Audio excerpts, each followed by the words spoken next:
সাথে কোনোটার এরকমভাবে মিল নেই। তো এই টাইপের আমি কার্গো একটা অলরেডি নিয়েছি। বাট আমি আরেকটা খুঁজছিলাম একটু ডার্ক কালারের মধ্যে। কিন্তু সেখানে আরকি স্টক আউট ছিল। কালার সেরকম ছিল না, তার জন্য পাচ্ছিলাম না। আর আমি এইভাবে না জিন্সটাকে মাপ করি। অনেক সময় কি হয়, আমি ট্রায়াল নাও দিয়ে থাকি, তখন এভাবে করি।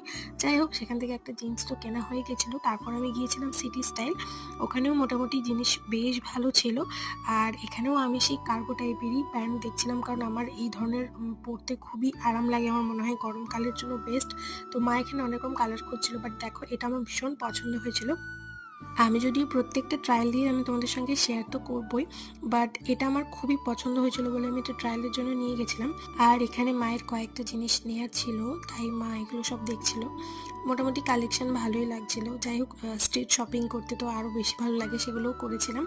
আর এখানে মা আমার জন্য কয়েকটা টপ ফপ এরকম দেখছিল, বাট আমি না খুব একটা এই ধরনের